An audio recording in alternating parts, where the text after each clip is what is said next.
I definitely look the part with my DSLR camera, but do I really need anything more than my smartphone to create great video and photography?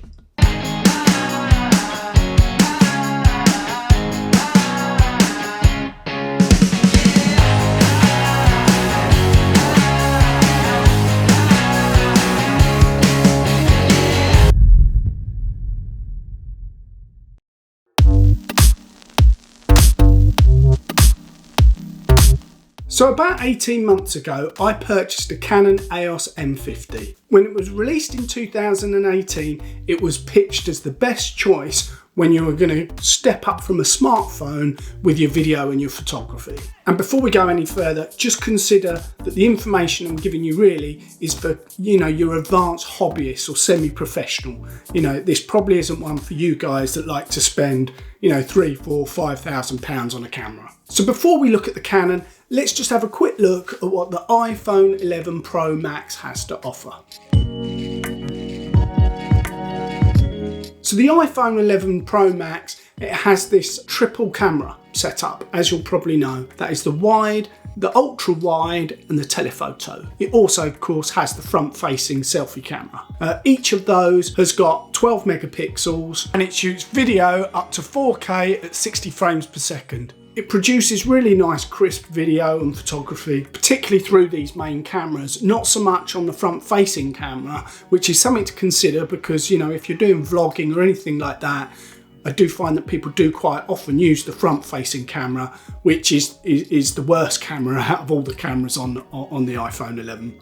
One thing I've noticed with the iPhone 11, it's got a much better battery life than my previous iPhone, so they've got that right. Stabilisation is really good, I found in it as well. So if you're recording yourself whilst moving about and you don't want a tripod, the stabilisation I found is better than on the Canon. Although I think the biggest advantage of the iPhone 11 is convenience. It's the fact that you've got everything just wrapped in this tiny little unit. You don't need an awful lot of accessories to actually get a video recorded, edited and online. You've got no external batteries that you've got to keep charged up. You've got no SD cards. You've not necessarily got a mic that needs to be attached to it. Add to this that you might be actually quite happy editing on this. Maybe using iMovie or Adobe Rush or something like that. And in which case, what you end up with is a tidy little unit that doesn't need many accessories, where you can capture and edit and upload all through this device. So it's quite a tidy little workflow as well. So with all these amazing features, why did I decide to invest in an SLR camera? So let's have a look at the Canon. In the past, on my other channel, a lot of people assume that I'm using really expensive kit. This is quite a cost-sensitive mirrorless camera. But at 650 quid, that is still quite a chunk of change. So let's have a look at why I still opted to go for the Canon M50.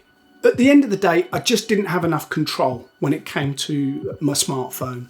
I wanted control of the aperture, the ISO and the shutter speed so that I could actually get the shots that I was after. I know there are apps for your phone like Filmic Pro that give you a little bit more access into some of these features on your phone, but I wasn't getting the desired outcome that I wanted. For example, imagine like this really nice sort of blurry background that we quite like. I want a really wide aperture and I want a low ISO. My shutter speed, to be fair, I nearly always keep that to double the frame rate. But I did want to be able to control some of these things to be able to get that depth of field that I was after. Let me show you what I'm talking about. So I look a bit silly here, but I'm trying to prove a point. This is me shot with the iPhone 11 front-facing camera. It's a very shallow depth of field. I haven't really got that separation that I want with the background. Now, if we compare that to the Canon M50 with its kit lens, which is a 15 to 45mm lens, you can see now I'm starting to get that separation and I'm starting to get the depth of field that I'm after. Of course, with the Canon M50, I can exaggerate this further by investing in a 50mm lens, and this is what the same shot looks like with a 50mm lens attached to the Canon. And now you can see I'm able to exaggerate that depth of field even more. Again, in order to achieve these shots, I'm having the aperture low, so really wide, the ISO I'm bringing down, and the shutter speed, like I said before, I just keep that to double the frame rate. What you will find outside is sometimes these settings still let in too much light. That's when you've got to get yourself an ND filter so that you can maintain those settings in bright sunlight. And of course, it's not just about the blurry background. That's not why I'm sort of investing so much time and money into the Canon M50. I do want the manual focus. It's got a 24 pixel sensor in it as opposed to the 12 in the iPhone 11. So in actual fact, your photographs and your video should have a much better quality to them. Another reason a lot of people go down the route of the Canon M50 is the dual autofocus, which is absolutely amazing. You can see a square box. I can see it now as I'm recording myself. It's absolutely locked onto my face, and it is, you know, it will track me when I'm moving about, and that is a very, very powerful feature. Another reason for the DSLR is the removable storage. If you can imagine on a phone, if you're just shooting stuff on your phone in volume, you will fill up that phone very quickly. If you consider 5 minutes of content at 4K, that's going to be about 1 gig. If you've got a 64 gig iPhone, that's going to fill up pretty quick. I know you can use the cloud, but again, you really are going to get through storage super, super quick. I really don't want my phone getting all bogged down with this stuff, so I would rather a removable memory card. And yeah, I can just get those in the biggest sizes that I can and make sure that I get a few of them. I also really like the flip screen, 3-inch fully articulating touchscreen, which is perfect when I'm wanting to frame myself up, you know, make sure I'm in frame. You can do that, of course, on the iPhone using the front-facing camera, but as I said earlier, that's the weakest camera. Really, you want to be using the lenses that are on the back of the iPhone 11, and then, of course, you can't see whether you're in frame or not. I do like with the Canon, I have got a bit of an upgrade path. You know, I can change the lenses, and as I say, I've already bought a 50mm lens, which I'm absolutely loving. I've now got my eye on the 22mm lens. That's really good for sort of handheld stuff. Of course, with a smartphone, you're stuck with the lenses that are actually on the phone. They're not interchangeable. I would say if I've convinced you to check out the DSLR, there's a few more features that you definitely want. One of those for me was to make sure that it's got wireless and Bluetooth. I'd imagine most of them do have now, but it's important to check. I want to sometimes transfer images onto my MacBook or onto my phone from the DSLR without having to pull out the SD card, and you can do that over wireless and Bluetooth. You can also control your camera, which is really important. So say if you're doing self-take photography, or if you're just wanting to record yourself, it is quite nice being able to control the camera while it's over there using the phone that's right next to you. So this one is just ridiculously important, and if you're going to do video on a DSLR, make sure it's got a mic jack.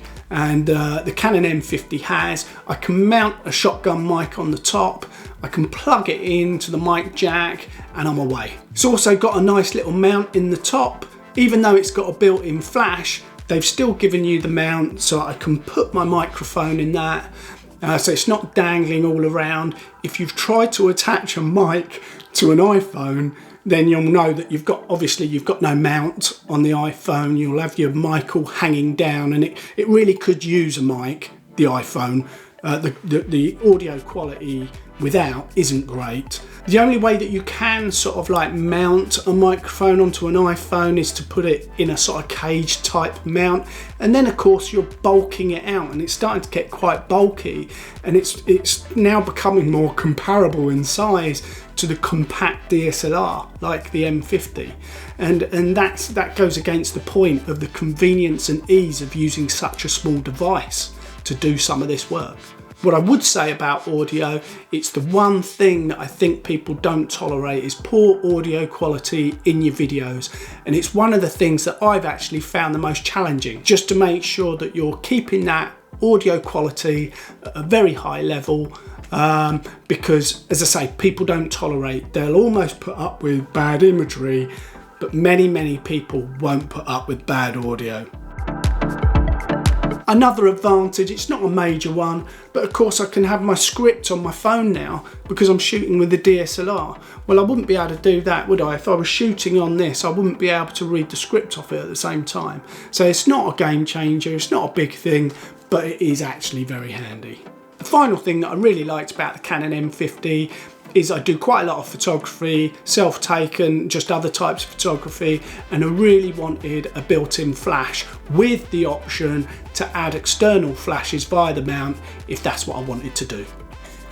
Not everything's great about the Canon M50. I fancy a change of scenery, so it's been snowing outside, it looks glorious. Let's go out there and I will tell you some of the disadvantages that I found having used this camera for about 18 months now.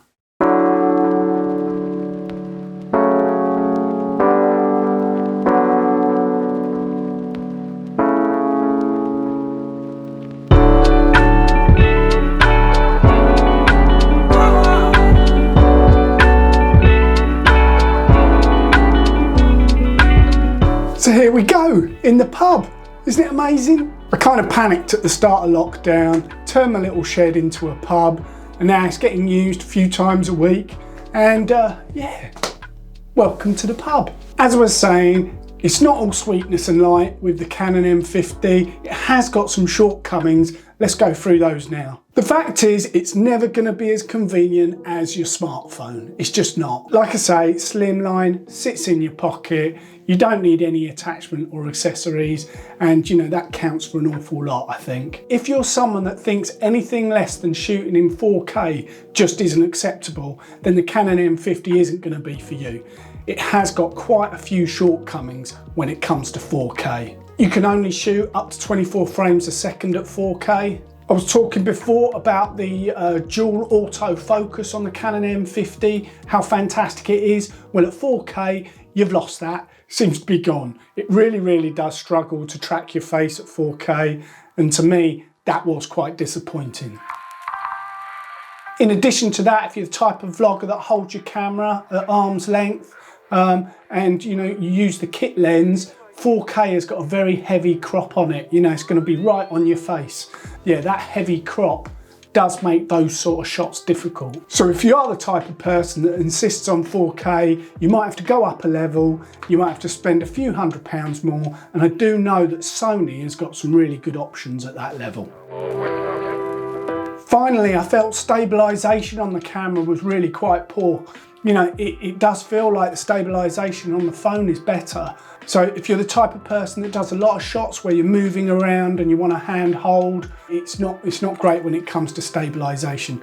What I tend to use is my GoPro because it really is designed for that sort of like type of action video where you're moving around a lot. You know, I use my GoPro because the stabilisation in that is incredible. The battery life was kind of okay. You know, you might be able to shoot for an hour or two. Certainly you're probably going to be able to shoot for longer on your iPhone. All I did is I got some spare batteries, but again, that is more accessories and more stuff you've got to buy if you're going to go down the route of DSLR. So the big question, should you invest in a DSLR camera? I would say to think very carefully about the type of videos you make.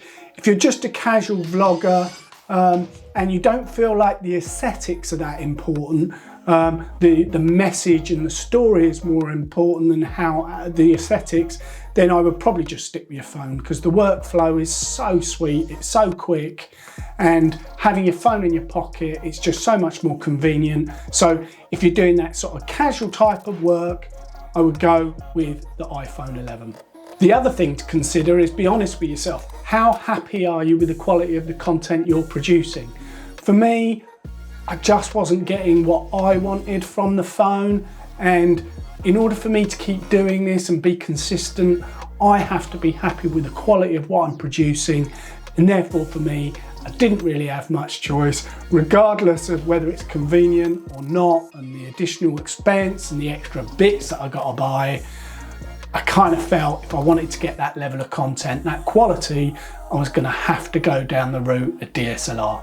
Definitely think about the type of content you're doing though. A lot of my content is sort of talking heads or looking at products, and when I'm doing that, I did need the added advantages that I get with DSLR. Also, I really wanted my audio quality to be bang on. Again, it does force me down the route of having a dedicated camera, I think. Definitely worth saying that I haven't completely ditched my iPhone. A bit like the GoPro. It's a different tool for a different job. If I want silky smooth slow motion at 4K, I'll be using my iPhone. If I'm not worried about any depth of field or anything like that, then I'll be using my iPhone.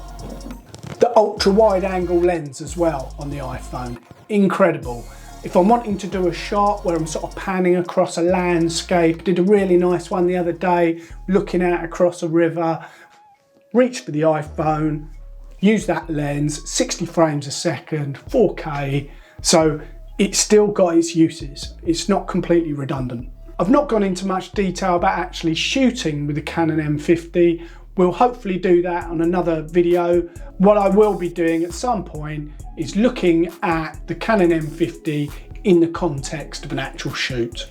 If you're looking to create better content with more creativity and less hassle, then do please consider hitting the subscribe button and the bell to get notifications on our future videos. If you missed our last video about producing the perfect video script, then maybe you can check that out now. But that's it for now. That's the end of this one. It's goodbye from the pub, and I'll see you in the next one.